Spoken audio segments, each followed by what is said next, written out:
you get cast in your dream role, right? Like this is a huge movie. You love the character, you love the script, all that. But then you find out it requires nudity. Are you still in? Yeah. Nice.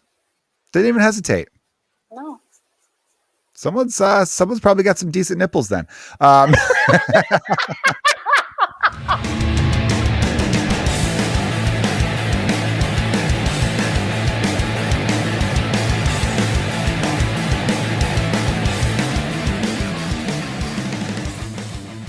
Welcome to the podcast, the one, the only, Katie Miners. What's up, Katie? Hi. Hi, Joe. Good to see you. I like that you got like a grandmother's china cabinet behind you. Yes. Looks very nice in video. YouTube, make an offer. No, I don't. There you go. Now, Katie, I was looking you up on Twitter, and I liked that in your bio.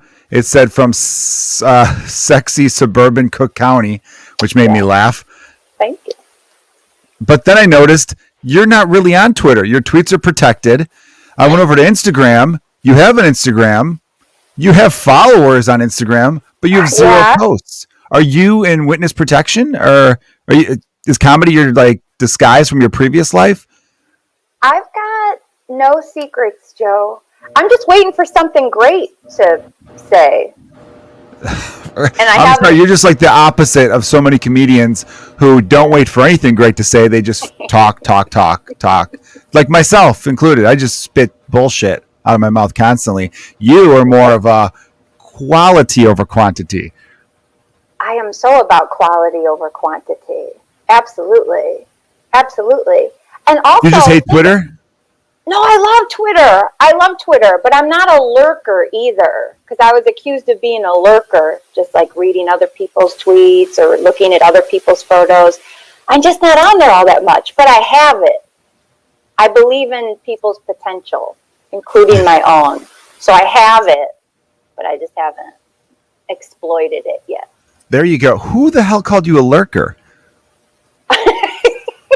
I think we were just looking for the term. What's it called when you go on there and you see what other people are, because I'll check sometimes and say like, oh, wow, like. I see. Okay. Like that. Yeah. It was a kind, I think it was delivered in a loving way, but. I thought maybe you had a run-in with someone and they were like, you know what you are? You're a no good lurker. And it was a whole issue. You're no good. Women could stalk and lurk too. I feel like that's kind of a thing that is labeled just towards men. Oh no, it's equal opportunity. Yeah. I agree. I feel like you hear stories about female stalkers just as much as male, but with male, there's the fear of violence. See, it's a lot of creepy dudes making it look bad for the rest of us. Some of us just like to stare out our window. You know what I mean? Stick up for the dudes. Stick up for the awkward yet not creepy dudes. I'm here for you guys. Follow me on Twitter. Yeah, follow Katie _miners on Twitter. Doesn't tweet whatsoever. But I might. I actually hope this. Your follow. What if it's your follow, Joe Kilgallon? Did you follow me? No, I didn't. I think it said your tweets were protected. So I'm like. Yeah, but you can request. Ooh. I feel weird about the request. Oh yeah, fair enough. I just requested someone on Instagram today. I didn't mean to, though, because on Instagram, if you see the thing, you could click follow. I clicked follow and that said requested. I'm like, oh, I didn't know. If I knew they were private, I wouldn't. Here, I'll tell you the story. You've probably done shows for Larry Bloom, the Funnier by the Lake shows. Oh, yeah. He runs a great show. Yeah, good dude. Larry, if you're listening, thanks for the spot last Friday. It was really fun. I got to headline Madame Zuzu's, which is in Highland Park. Oh, in Highland Park, yes. Yes, and for the national listeners who are thinking, whoa, is Joe going a little too local here? No, here's your national tie-in, everyone. It's owned by Billy Corgan, who is lead singer and songwriter for the Smashing Pumpkins, probably one of the most famous bands of the last 40 years, I'd say. They're definitely up there, sold millions upon millions of albums, Grammy Awards, and all that kind of stuff. Yeah, so I didn't know he owned the place. I didn't know anything about the venue. I just knew it was in Highland Park. I know there's a lot of money in Highland Park. Michael Jordan used to live there, of course. I go there. They're selling all sorts of Smashing Pumpkins merch. Oh. And with other stuff, though, too. There was other, like, albums. They had, like, Beatles albums and, like, other records. I think I saw, like, a David Bowie or who knows. So The Cure. And I'm thinking, it's It's like a little music venue. It's mostly music, but it's like a tea shop and coffee venue, and they sold craft beer. So it's like its own thing, I guess. Yeah. And I'm like, oh, they must be big Smashing Pumpkins fans. And comedian Mike Wiley was like, dude, Billy Corgan owns this place. You didn't know that? I'm like, no, I did not. How would I have guessed that? And then he's like, oh, I thought it was well known. And then Billy Corgan walked in. And I got to say, tall. Much taller than I thought. Yes, a tall musician. Yeah. Kind of strikingly tall. Because a lot of these singers, they're tiny. I've never met Eddie Vedder, but I saw him across the way. He's 5'4". Rob. Oh, who's the Rob in the Faces? What's his name? Stewart. Rob Zombie? Yeah, Rob. It'd be funny if you couldn't think of Zombie. Which Rob are you talking about? Rob Thomas? The one who toured with Cyndi Lauper. No, Rob Stewart. Oh, Rod Stewart. My bad. Rod. Yeah, I mean, if you would have said Rod, I would have gotten Stewart immediately. But you were saying Rob, so I'm thinking singer's name Rob. It's got to be Rob Zombie. I call him Rob. That's awesome, though, Joe. He was there to stay and watch the show. I think so, from a distance. He did stay and watch the show. I didn't want to bug him before the show. He was kind of off in the corner eating. He was standing by himself. You know, he's kind of like checking on the business. But apparently Larry says he goes to all the shows and just kind of likes to lay low, though. I gave him his space and privacy. Although their third album, Melancholy and Infinite Sadness, which was a double album, was the first CDs I ever bought. The first cassette was Green Day's Dookie. Oh, wow. So I'm kind of dating myself. I'm mid-30s, everyone, if you guys are wondering. I'm 36, but I'm getting to the point where ever since I turned 35, I go, I'm in my mid-30s. I just leave it open to how old people want to think that is. Anyhow, long story short, the venue itself followed me on Instagram. And then when I clicked on that, I saw like Billy Corgan, I saw something where Billy Corgan was suggested. So I clicked follow, like, oh, fuck it, I'll follow Billy Corgan on, I performed at his venue. He thought, people told me he was laughing really hard. I didn't talk to him after the show or anything like that. He kind of bounced right away. But I clicked follow, and then it said requested. And I'm thinking, how the fuck does Billy Corgan have a private Instagram? I click on it. It's not even that private. He's got 135,000 followers. So he's private, but he's basically letting anybody in. You're not screening 135,000 people. Probably not. Maybe. Is that your process? Are you screening people? I don't know, but I mean, if you make yourself a big pot of tea and you just take the weekend and vet your followers, I don't know. I don't know other people's life. I don't presume to know.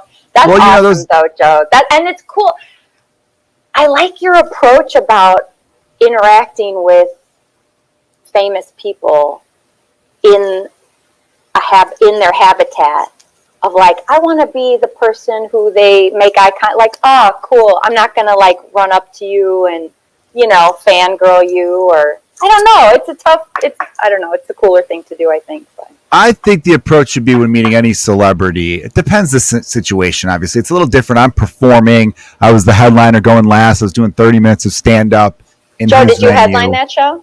I did, yeah. And. Thanks, Katie. It was real. I like that little dig. Oh, were you the headliner? Huh? Big shout out for headlining. I feel like that's what you're doing. I saw the poster. Of course you were the headliner. Okay. So, but if I would have, I think he was kind of like thinking to himself, as soon as he's done, I'm bouncing out. If he was sticking around, I probably would have said, hey, what's up? Really like this spot. And then there's the conversation. I imagine he would have followed with, hey, dude, you were fantastic.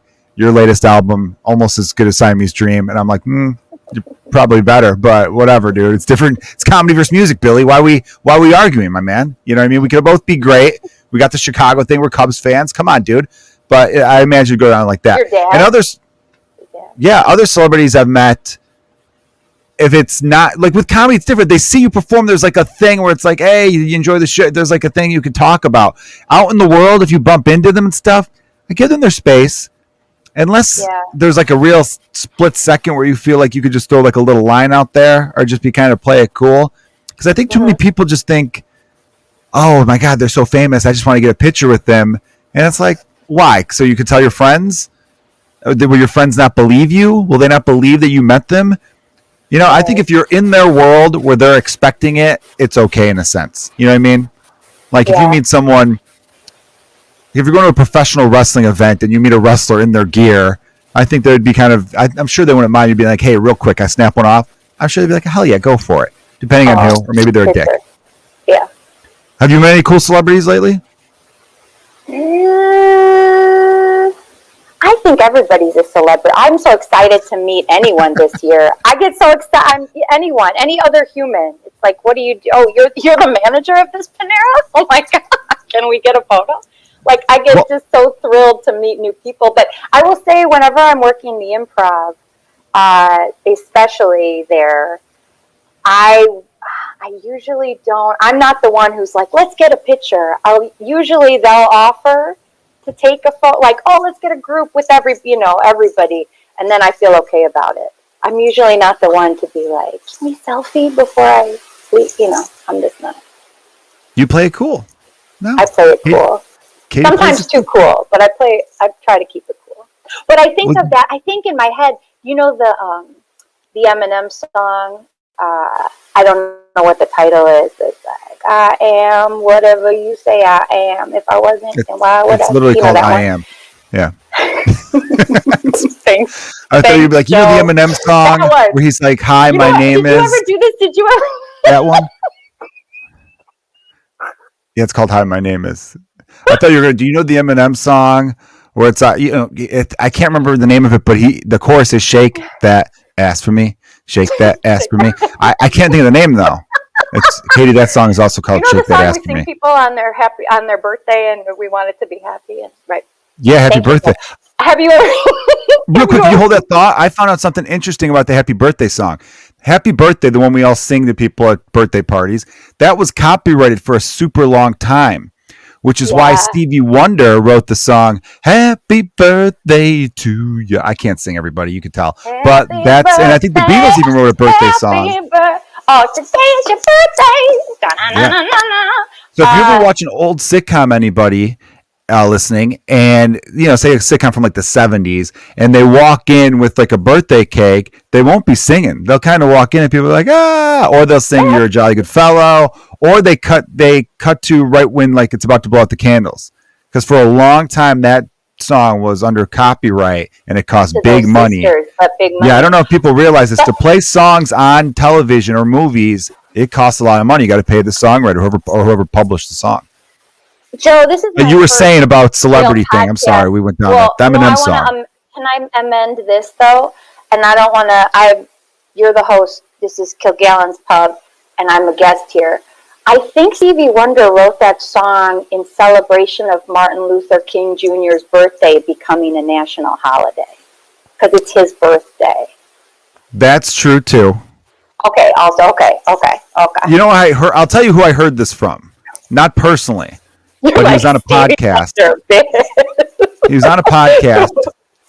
Donald Faison, the actor who played Turk on Scrubs, who was in the movie Clueless. And Clueless, yeah. Yeah, and Remember the Titans. He was, I think he was either on a podcast or some interview, and they were just talking about like industry stuff, and he mentioned the song was for Martin Luther King's birthday, but I think the story was he'd be kind of wanting to work on a song anyway, because the original Happy Birthday song you really honestly couldn't play on television or movies without it costing a lot of money. But then the copyright thing was lifted or something like that. I don't know. Right on. We got to write that. We got to find out now, because I feel like I'm putting out bad intel out there now. I got it. Maybe he's full of shit. So Eminem, he sings the song "I Am Whatever You Say." And then he gets mad. He's like, and no, I won't sign your. I'm not going to do it right, but I love that song because it's angry, and I used to sing it really loudly or rap it or attempt to rap it really loudly on my way home from my retail job in the early 2000s. And it just where he's angry, he's like, I know, don't get away from me. I know I'm going to sign your autograph. You know, you can call me whatever you want. An asshole. You could call me. I know it. I just don't want to. So you kind of, whenever you meet a celebrity, you can throw out Eminem on the inside. Whenever I meet a celebrity, I'm like, I don't want him to say a bad rap about me. I don't think you have to worry about that too often. I have a joke about Eminem. I was always hoping would get back to him. Oh, really? Yeah, it's about Michael Jackson, Eminem, and LeBron James. Everyone, you can check it out. It's called Deadbeat Dads. It's on my first album. listen to it on Spotify, or you could buy the album. The clip's on Buy YouTube, it. I'm sure, too. And basically, I talk about how all these famous, there's not just these three, but these are my favorite examples. But there are so many famous people whose dads took off on them when they were little that you'd think they would almost be like a deterrent for dads, where they're about to leave and they're like, real quick, before I take off forever, can you rhyme? Do you have any secret talents? Because I imagine Eminem's dad works at some Michigan warehouse hating his life every day, and his friends give him shit at work being like, hey, Mr. Mathers, you hear your son on the radio? He says you suck again, so it's not. And the only dig I give at Eminem is I just say, dude, you're worth $150 million. You don't need to be so angry. No one's taking Haley. DCFS has given up on that. She's like 27. Like, let's calm down, because he's still pretty angry on a lot of his stuff, which I get it. Yeah. It's part of his thing. Don't get me wrong, I'm a fan. I'm gonna look up the lyrics to that though, because I want to know the exact lyrics, because it's gonna drive me nuts if I don't figure it out. Here we go. Eminem, I Am lyrics. You guys excited? Yeah. Here we go. Let's go. Should I read them as if they're like some sort of? It starts off with. Sing it like a Smashing Pumpkins song. Oh God. All right. Here's Eminem's "I Am" in the key of Smashing Pumpkins tonight. No, I'm not gonna do it. I'm kidding. Here it goes. I sit back with this pack of zigzags and this bag of this weed. It gives me the shit needed to be the most meanest MC on this earth. And since birth, I've been cursed with this curse to just curse. That's a lot, man. And all right, I want to get to the part where you're talking about. Right, and just blurt this berserk and this bizarre shit that works and it sells and it helps to relieve all this tension, dispensing these sentences, getting the stress in this beat. If I had an actual beat going, I might be able to do it a little bit. I like it, Joe. Good. And here we go. Wait, and all this tension dispensing these sentences, getting this stress that's been eating me recently off of this chest, and I rest again peacefully. But at least I have the decency to leave me alone when you freaks see me out in the streets when I'm eating or feeding my daughter. To not come and speak with me. I don't know you, and no, I don't owe you more than fucking think. I'm not Mr. Instinct. I'm not what your friends think. I'm not Mr. Friendly. I can be a prick if you tempt me. My tank is on empty. No patience is in me. If you offend me, I'm lifting you 10 feet. You're not that tough, Em. See, you're good backing vocals. No, I like it. Where's the part that you were talking about, though? Did I miss that part? And maybe it's the second verse. Because there's a part where it's like when I'm in the bathroom. Oh yeah. That I can't even take it without someone standing by it. No, I won't sign your autograph. You can come. It's in there. Second, third verse. Oh, here we go. I'm so sick and tired of being admired that I wish I would just die or get fired. Yeah, just retire. Die or get fired? I think it's the whole artist struggle. It's like it's in him. He cannot not rap. You ever think about that as a comedian? It's like, I got to do this thing, and I'm kind of stuck. Are you always funny, though? Yeah. I mean, I noticed that when I hang out with large groups of comedians, there'll be a lot of laughs, but I feel like most of the conversations are pretty genuine. So I was over at Jonah Jerkin's house over the weekend, Saturday, and Jonah's funny. Good dude. And it was mostly comedians, but there was a few non-comedians. I could tell, like, the one woman who was really nice and cool, but I could tell she was kind of expecting us all to be like hilarious with every word. And I'm like, we're just normal human beings having a good time talking. It's not like we're not fucking clowns. You know what I mean? Like, hey, honk this and all that stuff. So it's interesting. Because she had a dark sense of humor. She threw a few things out. We were getting laughs off of reacting to the crazy shit she was saying. Yeah. It was cool, though. But I remember she said a few things where I'm like, are you fucking for real right now? Do you need to get help? All right, I missed the last part. Question. Yeah, I'm supposed to get You're good. Nice person. I feel like I'm very aware when I'm at a party and I feel someone's being uncomfortable or whatever. I'm pretty aware of it. You know what I mean? Can I tell a story? But I don't know. It involves somebody else. It's a podcast. Of course, you could tell a story. Anyway, everyone, I Am by Eminem. You should check him out. Good artist. He's got a few hits. Good artist. Real up and comer. Real up and comer. Needs a big. If you like Machine Gun Kelly. What was the story? Come on, hit me with it. No, it involves somebody else, and don't you have to check? What's the podcast etiquette, Joe? Is it another just about comedian being story? a nice person. Yeah, it's just about a comedian being a nice person. So I went to go see a show at Rosemont, at Zany's Rosemont, and it was a Thursday night, which means there's a fireworks spectacle in the the park of Zany's after the show on Thursday night. And so we walk out of the show, and Michael Myers was on the show, and Good he was dude. terrific, real good dude, terrific, super funny. But I walk out, and we're all watching the fireworks and everything after the show. And I guess there was a woman who was who had been to the show and was in a corner, like hysterically crying. And Michael was like, "Katie, that woman's hysterically crying. It looks like she just had an argument with that guy that she was with at the show." And I'm like, okay. And to me, hysterical crying in public is like, just, that's a Thursday. That could be your Thursday. That's not something to be like notifying other people about. But it was disturbing enough where he was like, well, I don't know, do something. And I'm like, yeah, go. Check, see if she's okay. But he thought it should be like a lady, like a lady intermediary.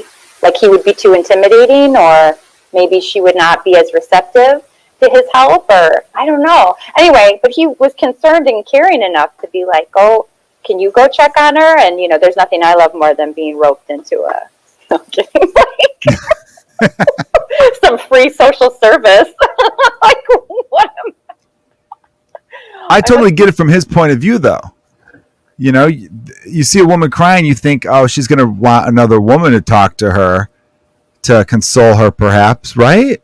Perhaps, absolutely. That's erring on the side of sort of societal caution, I guess. That was the right thing to do. But anyway, so it turned out she just needed a good cry. We all worked it out. At a comedy show. Wonderful. After the comedy show. Okay. Well, I have an interesting story, too. You remind me of a time, and longtime podcast listeners, I know I've told this when it happened, because it happened about maybe 2 years ago, and I think like late 2018. I was outside a bar, The Drop, that used to have open mics, but the bar's not there anymore. It's in Lincoln Park. The downstairs? And we knew, the downstairs bar. They'd have shows, too, on weekends occasionally. So I was there talking with my buddy Nolan Rafferty, owner of Galway Bay Pub. Great dude. Galway Bay Pub, 500 West Diversity Parkway, Chicago, Illinois. Free plug, because I love him. Nolan. Good dude. You never met Nolan? I don't know Nolan, but that's a terrific name, an awesome pub. It is a good name, and it's a great pub. So we're outside the bar, hanging out a little bit. It was like a nice summer night. And this woman kind of is teary-eyed. She comes towards us, and I could tell there's something wrong. And immediately I did kind of think, there was just a woman out here who could probably help you, right? I don't know. I didn't say that to her, but in my head I'm like, just because I just don't...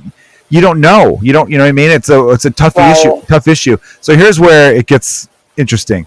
She says, I just got into a fight with my boyfriend. He hit me.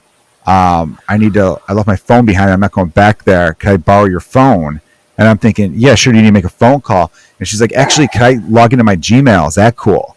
And I'm like, yeah, I don't have the Gmail app, but it could go to the website. Is this through tears? Still? She was, the tears, like you could tell she had just finished crying. She wasn't still crying. Okay. But you could tell she was post a good cry, right? Like there was signs that, you had some stuff going on in those eyeballs. You'll need to open a browser. I don't have the app. It's funny. I didn't. I wasn't a Gmail person at the time. I've since have the Gmail app, mainly because of this story. I think I downloaded soon after, because I rarely use my Gmail. I use it for the Google Calendar, and that's about it. Because I was a Yahoo guy, because of Yahoo. Because Yahoo Fantasy Sports is way better. So I tell her, you could just go through Safari and log into Gmail there. Here's what a fucking idiot I am. She opens up Safari. It opens right up to Pornhub. Apparently, I didn't exit out from earlier that day. And I was like, oh, sorry about that. And then she's just like, no, it's fine. Like she kind of giggled it off a little bit. But I remember just thinking to myself, like, terms were like crying woman. I'm like, and by the way, I'm gonna file this conversation we're having right now and store it away because you are my fetish. A crying woman. No, of course not. Okay. Luckily, it was just the homepage, which is just general. But in my head, I'm like, this woman's probably already thinking men are the worst. Can I borrow your phone? Bam, porn. Wow. My friend Nolan was like, you fucking idiot. You don't X out your shit and all that stuff. I'm like, dude, it's my phone. I'm the only person who uses it. I'm married. I don't give a fuck if she's like, oh, what, you watched porn earlier today? Yeah, it was. Home Alone. And what do you know? Don't judge. You know, we're all creatures. We're all God's children. Damn it. You know what I'm saying? Oh, yeah. I like how you're like, that's a sweet way to be like, yeah, see, porn's nice. But yeah, my friend then got me paranoid. He goes, I don't know why he didn't interject at the time, but when she handed me back the phone, she was like a foot and a half away. He goes, check your Venmo. And I'm like, what do you mean? He goes, sometimes people use your phone and then they Venmo themselves a bunch of fucking money. And she didn't, like, thankfully. I don't even think I had the Venmo app updated or working at the time because I checked it. I'm like, no, nothing, see? And I was like, I was nearby. I would have noticed. And I'm like, he goes, yeah, you never know. And then it made me sad because I'm like, at first I thought I was doing a good deed, helping this woman. And then right away, I'm like suspicious. Now, if another person asks for my phone, I'm going to be like, nice try. You're not getting my Venmo. I think you're right to be suspicious about it, Joe. That gut reaction of suspicion is right. I would never borrow someone's phone. I would go to a CVS and ask to use their phone before I ever ask. People asking to borrow your phone is one of those things. It's creepy because people take their phones everywhere, and all that business you just spoke about with the site that you frequent. I don't want to touch your phone. Mm-mm. So good rule of thumb, everybody. It. I don't know. I feel bad when you lie because everyone knows you're full of shit. Everyone knows you're full of shit if you say, hey, I don't have a phone on me or whatever. You just have to straight up tell someone, I don't want you using your phone. I remember one time. And I'm nice to homeless people, but a homeless guy asked for my phone once, and I was just in my brain, I'm like, I'm not letting you put your face up against my fucking phone. I didn't say that, but I was just like, hey, man, here's $1 or $2, and then I kind of like walked away. I felt bad. But then also in my head, I'm like, who the fuck did you have to call right now, buddy? Children of God, Joe. I don't know. Would you let a homeless guy use your phone? I wouldn't let anyone use my phone, I think is the takeaway from this. I would make the call for them. That's smart. Find some public place for them to make the call. Unless it was some crazy story like, do you remember that movie with Rachel McAdams where she's on an airplane with Cillian Murphy? Was it with Scarecrow, right? Yeah, it's called Red Eye with Cillian Murphy. And he with the pen in the throat, but it's like, I have to use a cell phone. I need your cell phone. I would let that. If that scenario played out or someone presented with that level of, I would say, yeah, okay, worth it. If Rachel McAdams specifically needed my phone, she could have it. Me too. Most of the Mean Girls cast, I should say, they get the phone. It's all theirs. Agreed. Katie, you seem to have a real positive outlook on life lately. I've noticed you made a nice post on Facebook a few days ago complimenting all the comedians you had seen that night. You went to some shows as a spectator. Not all of them. Some of them sucked, I'm sure. And you sent me a lovely... Yeah. No, go ahead. I like when praise is specific. Those shows were entertaining top to bottom, but I like to point out sincerely when someone really oh, that was real particularly good. Don't you? Otherwise it's like, everyone killed, the best show. No, you're right. There's something more meaningful about a specific praise. I agree. If someone told me, hey, if they were saying I like that one joke in particular or that line or the way you whatever, and you kind of did that with me, you sent me a message the next day basically saying, hey, I really liked the crowd work you did with this table or something like that. I can't remember what it was. Yeah, no. So specific, I already forgot. But you think... something about the crowd work that night. You just really, every time you came out, it just set everybody else up for success. So I like that. Yes. Thank you. Well, there was a Sunday show too. And a Sunday show, if you're hosting, you really do have to bring it. because even the Sunday crowds kind of know we're a Sunday crowd. Yeah, Okay. Some of them kind of they feel it. They go, it's not as packed. Why? Because it's Sunday, and they take that energy with them, and so they really need that first comedian to kind of just kick down the door in a sense, right? Yeah. Which I think is a skill, like independent of whether or not you're like a headliner or you're just incredibly funny or you have a lot of material, because you have so many album recordings and you know you're a headliner, but you can still be in that spot and do that incredibly well. You can still start a show and keep it up, and not every headliner can even do that. I don't get that. I don't know why, but they can't. But you did. That show was particularly fun. I remember though, if you had gone to a show any other time that weekend in particular, you'd have been like, Joe's terrible. I'm not sending him a message saying good job. I'm going to send him a message with some tips. But we also had the pleasure of working together at CG's Comedy Club in Bolingbrook, which is a new favorite of mine. I really like that club. Mm-hmm. I filmed my set that night too, and remember I was talking about how much I like the lighting there. The lighting was good, but I got to get the sound on my. I got to fix. I just bought this new camera, everybody, so I could start putting out more clips and everything like that, especially crowd work clips, because I feel like I get a lot of really good crowd work that I'm sure people would enjoy. Anyway, though, I got to learn how to work the damn camera, though. I wish cameras were as easy as just point and shoot, but there's so many little settings you got to get right and all that stuff. Okay. And it just didn't come out looking nearly as good as I thought. And the lighting there is awesome, so it should have came back good, but I was not completely focused and all that, and the sound was a little off anyway. Let's get back there.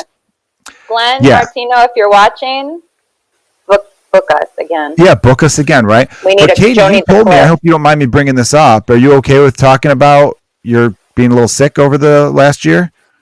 I probably should have asked you this before the podcast. Yeah, well, I didn't know about it, but you're telling me that you had COVID, and it, I mean, that's not like a big secret. A lot of people had COVID. Clearly, my wife and kids had it, but you were in a hospital. Yeah, it was bad. Do you mind telling sure how do you think you got it? First of all, I don't, from somebody else. Was it sexually transmitted or? I wish. So sick. That would be funny if someone's like, how'd you get COVID? I didn't wear a condom. You gotta protect guys. I don't know what I was thinking. It's really dumb. This girl's coughing all over my body. Kidding. Oh my gosh. No, I had done, I was so vigilant. I was like a 2 mask wearer in public. I also worked the whole time. So I work in construction and like in accounting, not like roofing. I work in construction, and that was deemed essential. So we worked in the office and going like the whole entire time. So it could have been work. I was going to restaurants when they were open in small group, social distance, but still with, I had been to an open mic where it was later where someone actually did material about that they thought they were positive, and that what an asshole. What an who? I didn't name you. I'm kidding. It was so, which is only like I was like, that's funny, huh? And then later it was like, oh, that could have been it. You can't trace. Like I don't exactly know. I also worked that entire weekend. I mean, I had done probably 8 shows from between Thursday or like that Wednesday and that Sunday, because I tested positive on October 28th.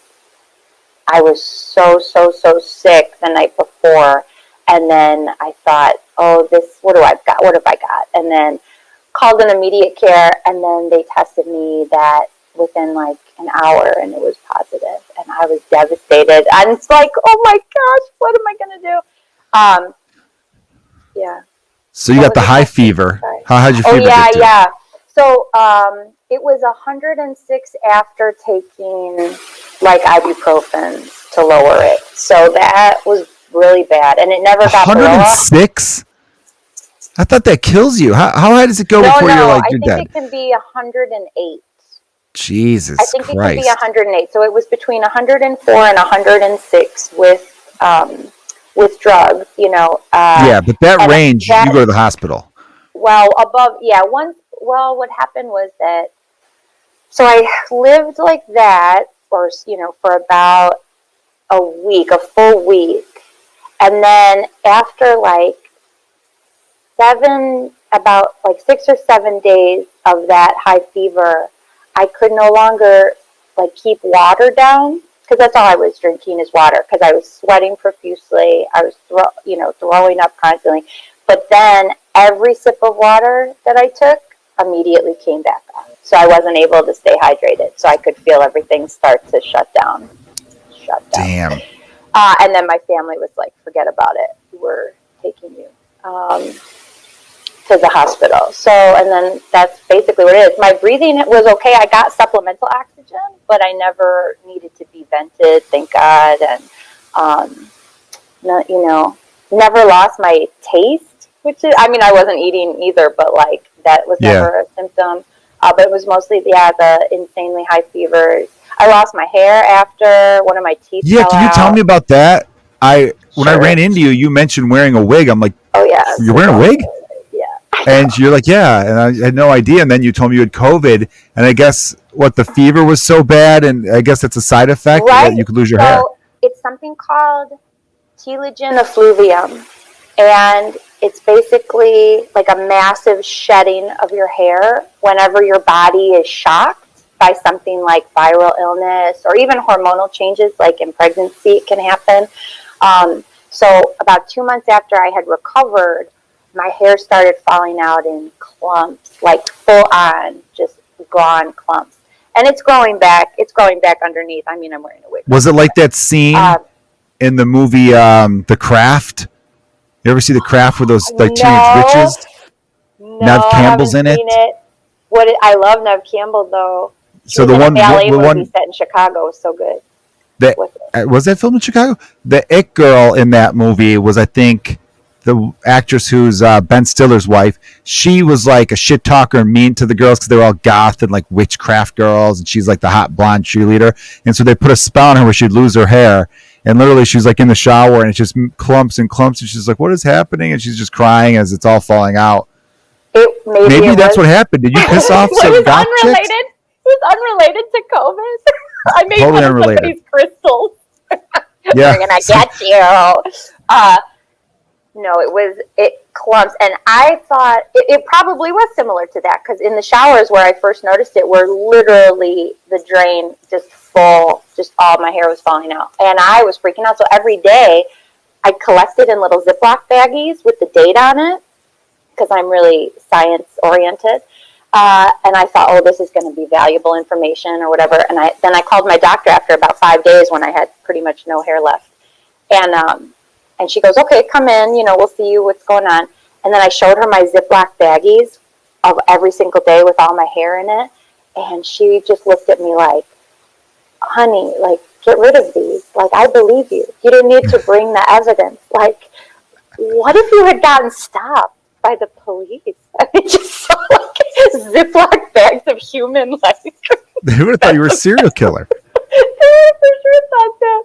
Oh my gosh, she was like, it's not going back on your head, so why don't you go ahead, like pulling it away from me. Why don't we go ahead and discard of all of your hair? I like how your doctor sounds like the sweetest Midwest mom of all time. She's the best. Dr. Natalie. Oh, I love Dr. Natalie. She's the best. But yeah. So honestly, what was going through your head though when hair was falling out of your head? Did you have a break? I would have fucking lost my shit. I would have been so emotionally wrecked. If it was tough. That's something out of nowhere, you're losing hair, or what, that's got to be scary as hell. That's what it was. That's what it was, and maybe people who are listening who experienced COVID or something even similar, where it's such an unknown, where things are happening, and even like the internet is unsure. Like there's not even a consensus of expertise to say, oh, this is expected, or oh yeah, that could happen, or this might.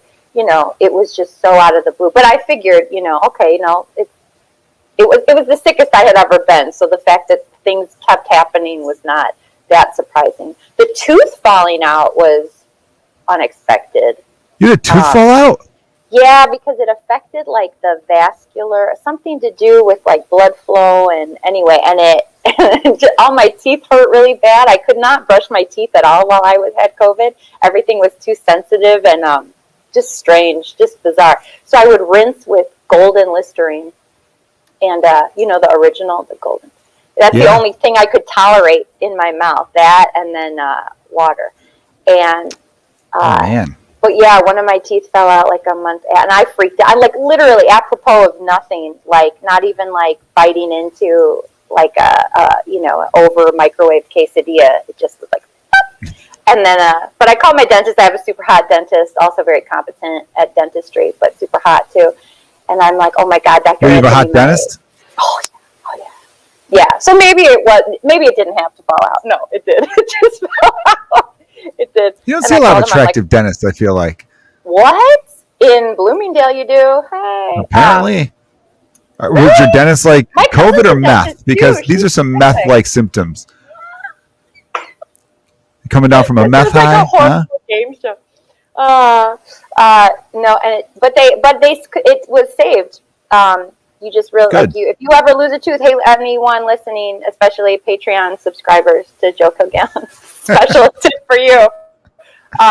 Just like swathe it. If your tooth falls out, just cover it in saliva. Just spit, just totally cover it in saliva. Milk, I guess, if you have it, but really your own saliva will protect it the most. And then either get to your dentist's office, or he just told me over the phone, he's like, well, you can kind of see which way it was supposed to go, pop it back in, and then drive over here. And that's what I did. Damn. What an ordeal. See how people out there? Get the vaccine. Get the vaccine. There you go. Delta variant. Who wants that? That sounds worse than what I got. Delta variant. Like, Well, someone was joking, going, if we want people to get the vaccine, you have to lie to them. You can't just say it's for their health. You have to be specific.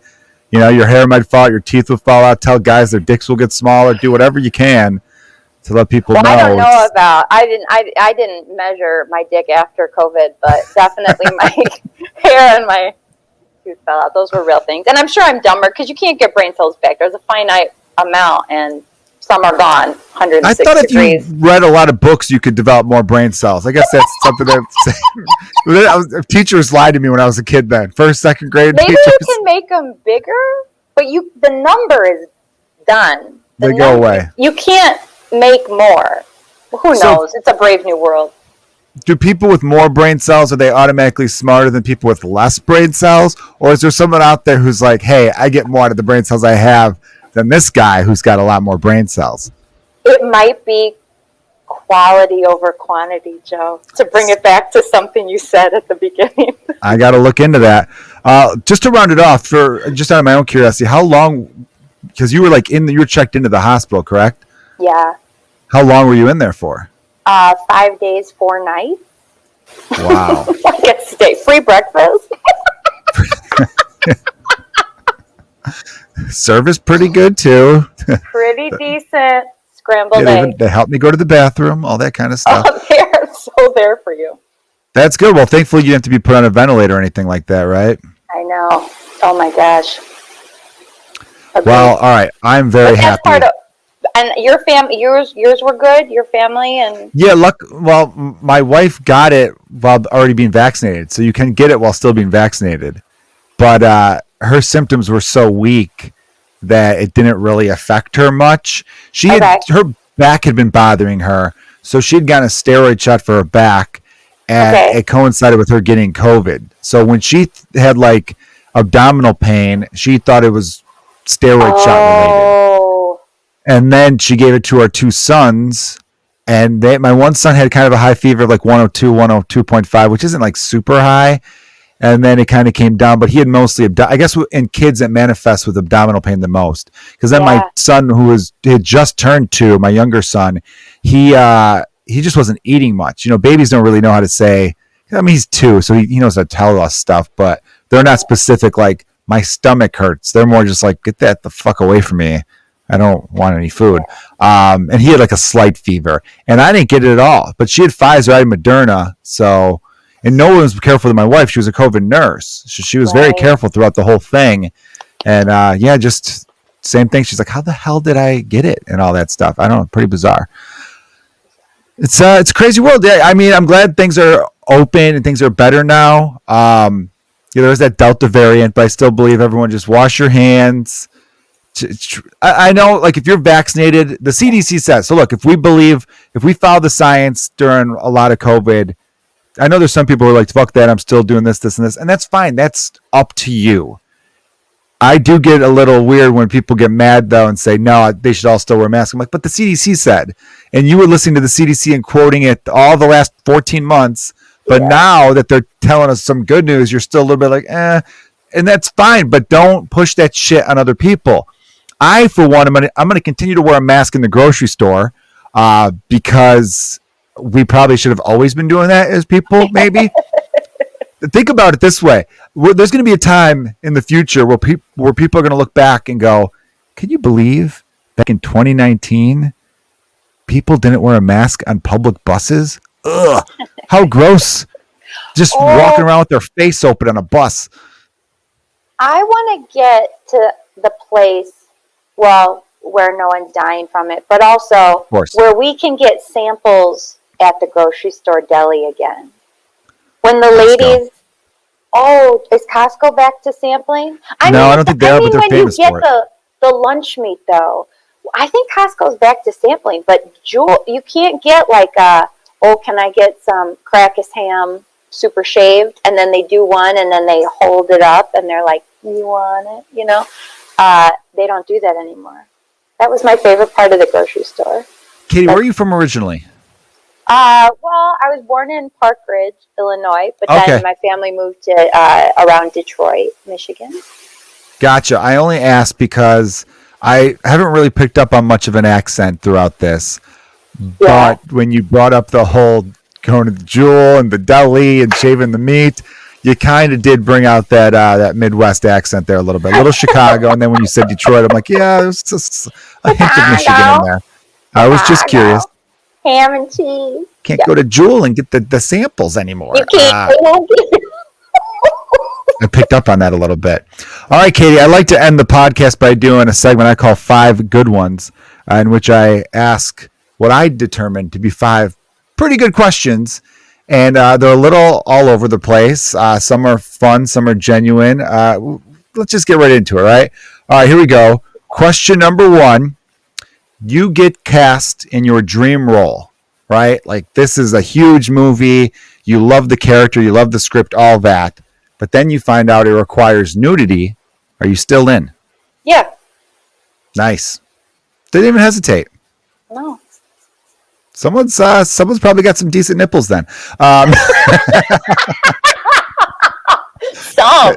Not even 2, just some. Some decent nipples. That's my determination when anyone's quick to say, yeah, I'll get naked. They're confident in their nipples. Because me, I'm the opposite, though. I don't like my nipples at all. But if it was below the waist nudity, I would be like, sure, you can see my penis, my chest, my boobs. I don't know. I have to think twice. What is it about them specifically that you don't? I like how you got a little bit louder on the nipple question. It felt like about your own nipples. What? Well, when they're hard, they're fantastic. Okay, but at rest, at chill mode, they're just a little big, a little puffy.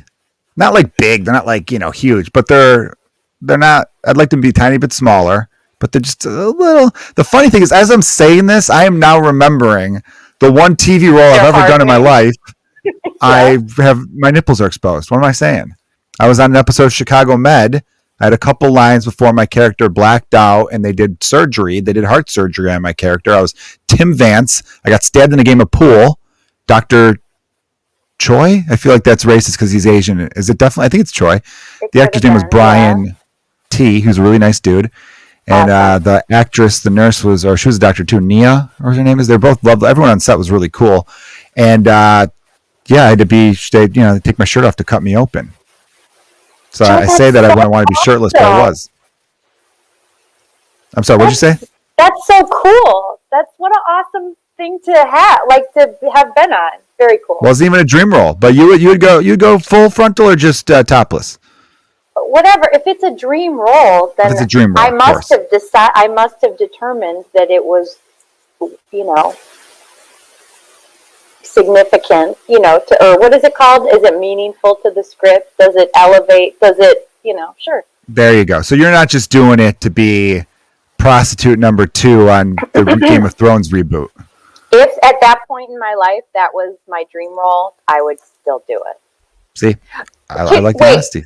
Could I have a clause that once they saw it, I couldn't be fired? Shut up. Like they're going to be like, we were expecting a different body under those clothes. Get out of here. Come on now. Mm-hmm. Fishing for compliments, I feel like you are. All right, question number 2. Standard question I like to ask people. What's your favorite moment in your career? What's your favorite moment in your comedy career, you being a comedian?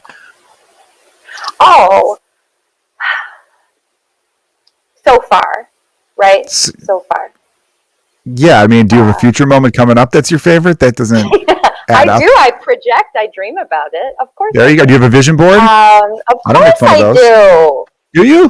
Yes, of course I do. See, I kind of want to do one of those. I know so many comedians. They're mostly, I think I know 1 or 2 guys. Ron Funches, he has one. But Lisa Traeger's a good friend of mine. She does like a vision board. Oh, she's so funny. Oh, man. So funny. I know a lot of other people. I've talked about the law of attraction on this podcast with a few people. I'm pro it. It all makes sense to me. It's just fun. It's fun arts and crafts and positivity. But I really do think if you write stuff down, not to talk over you there, sorry about that. No. I really do believe if you write things down, you're more likely to achieve it because it's where your focus goes. It's also a reminder. I will write stuff. I don't do it as often though. I know some people it's their daily thing. When I remember, I try to be like, all right, I got some time. I'll, write down what I want to accomplish this month or any plans I might have to, put in motion. But then I started to write down stuff where it's like, I want to be more present. So, just by writing down, I want to be more present. That's in my head. So when I'm walking around during the day, I'm thinking to myself, no, be more present. Put your phone down. Be here in this moment, and I think that helps in general. If you write down, I want to eat healthy today. When you open the fridge and reach for, a fucking can of Coke, as you're picking it up, your brain's gonna be like, hey, you wrote you wanted to be healthy today, and then you're gonna be like, I'll put it back, right? And I'll reach for a glass of water or something. I don't know. I think that's cool that you do vision boards. That's my point. Yeah. Thanks. So what's been your favorite moment though? You're building a lot of suspense here with me stealing all the words. I think my favorite moment so far was getting booked. My first week of co-featuring at Zany's Old Town, when I got that email from Bert Haas asking saying that he had heard good things about me on showcases, and would I like to come work for a week in Old Town, doing 10 minutes of material. And I think, and it was just being giddy at the end of that week, at the end of all those shows, and getting my check with with the logo. My photo is out front on Wells Street. It just all felt so very real. And I think it felt particularly great because I was still replaying how the bombing at the first showcase that I ever did, the Rising Star showcase there, 2 years prior to that. It was so bad, Joe. It was so bad. And just to have come, I mean, it took 2 years, but from, oh my gosh, I'll never work here. What am I even doing? Do I even know what I'm doing? This is awful. This was terrible. Why was it so bad? And then 2 years later, getting to work there and then working there a lot now. So that's amazing. Little life lesson for the kids. Don't give up. I could tell that meant something to you because your face lit up as you're talking about getting that email. And, for those who don't know, Zany's is the oldest comedy club in Chicago, the most legendary club in Chicago. And when you walk in, it really does feel like show business. It's got a feel to it, a smell to it, and when you enter as a comedian, you have to go through the kitchen, which they always say, you're not in show business until you have to walk through the kitchen to get to where you got to get to, to get to the stage. Oh, And the walls are just covered with headshots of some of the most famous comedians. Everyone who's on that wall is a comedian who's been paid to work there. So that was always a big get for me too when I started doing stand-up comedy, especially being from Chicago, starting in Chicago, was got to get my picture on the wall at Zany's one day. So yeah. to have that, I understand what that's like. That's a really badass feeling. Yeah, it was awesome. You got a good one. That's a good one right there. All right. Question number 3. What is your who or what? No, what am I saying? What? Who is your favorite band? Oh, Joe. You can give me a top 3 if you can think of one. I love music so much. Oh, man. I love the band Traffic from the 70s. The rock, the Low Spark of High Heel Boys. Do you know that album? I don't really know that. No. I'm upset. I just love that album. Oh, so it's like Steve Winwood and friends. Like, Steve Winwood sings Higher Love, correct? He also, this was before his solo career. He was in this band Traffic in the 70s. Low Spark of High Heel Boys. Highly recommend. Love it so much. What other band? There's so many. I'm so excited. I bought so many concert tickets this last Who's your favorite right now? Probably, I'm listening to a lot of Bahamas. Do you know that guy from Canada? Bahamas? No, what style of music is this? It's like electronica, rock. Oh, okay. Punk, fun. And I love the band Black Moth Super Rainbow. They're like funky, weird vocoder, electronica, but also rock. And Joe, I'm gonna. Are you a club kid? Do you like a lot of EDM? I love all music. And if I can dance to it, probably I love it more. But all the music.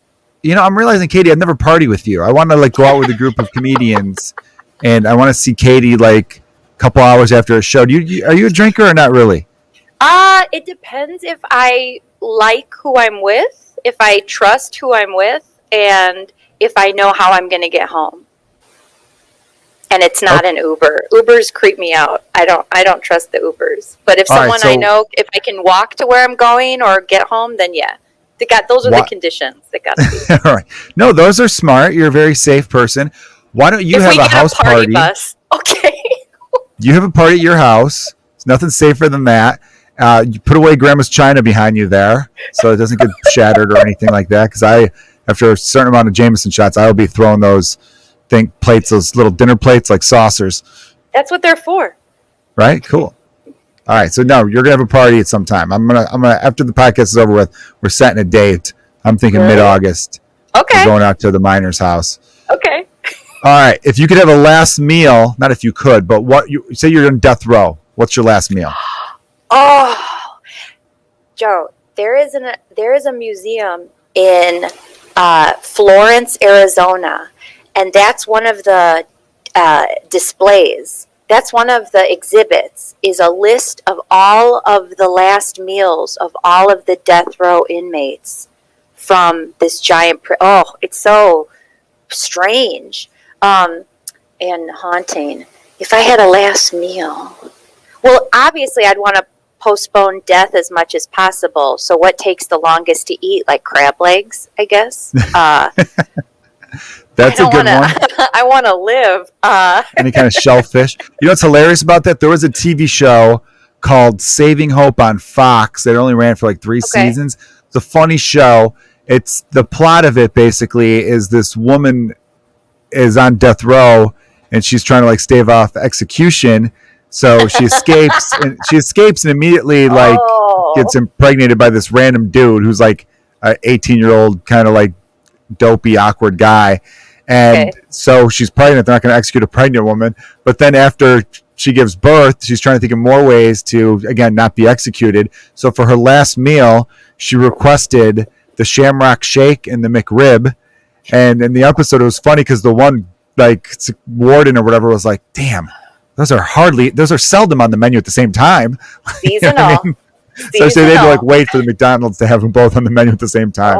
That was obviously, which I don't think's ever happened, but I always thought that was really clever writing. That's very clever. I would just want it, I don't know, I'd care more about who I was eating with, really, than what it would be. All right, so I Yeah. kind of got a sense on how you're going to rank number 5 here. Question number 5, final question.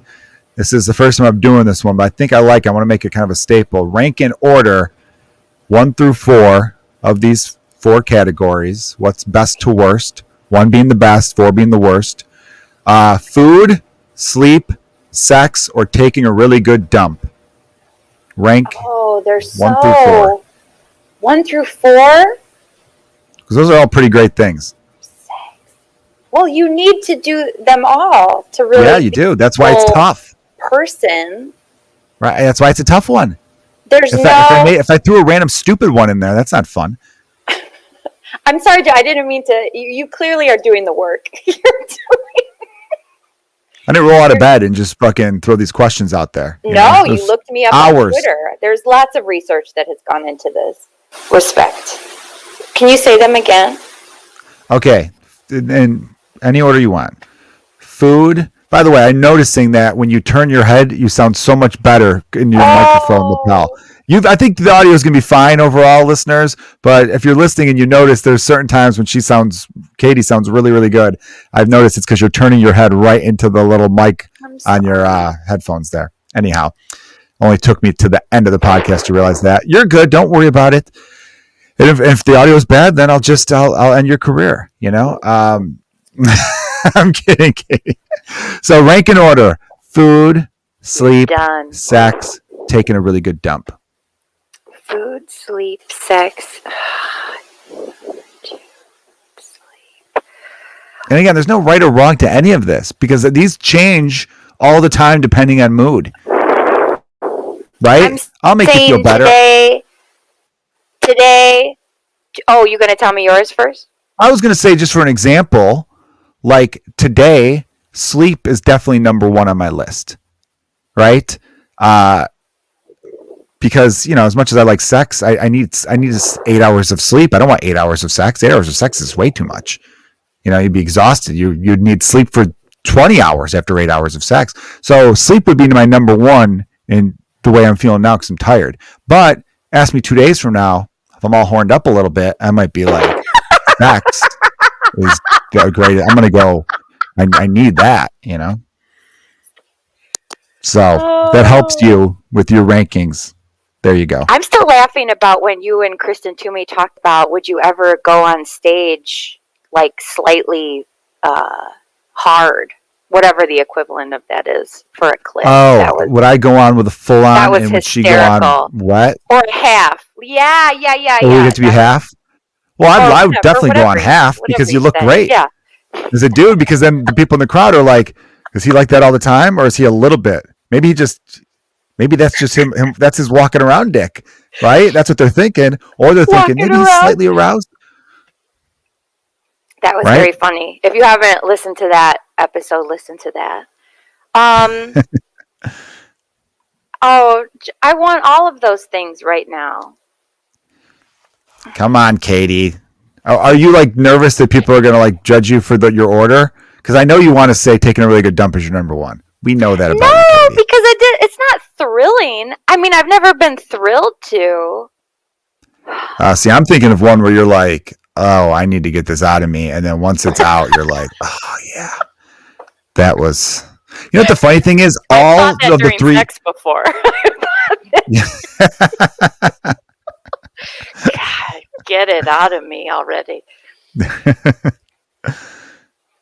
See, I realized too about these, and yeah, this is the first. I feel bad because you're the guinea pig for this question. I've never asked this question before. All the other questions I've asked you, I've asked other guests in. Oh, Joe, I have it.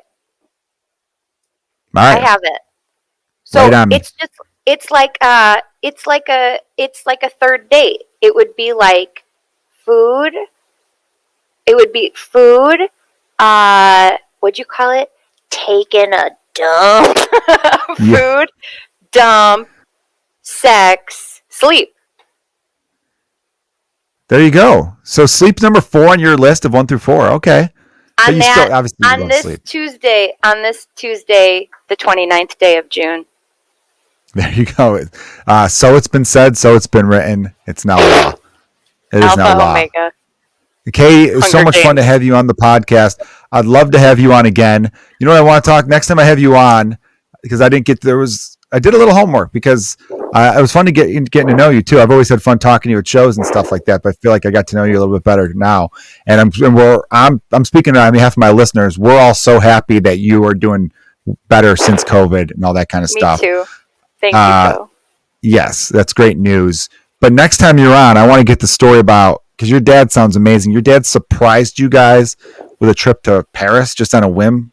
You thought you were going Yeah. somewhere else, and he took you to Paris. Yep.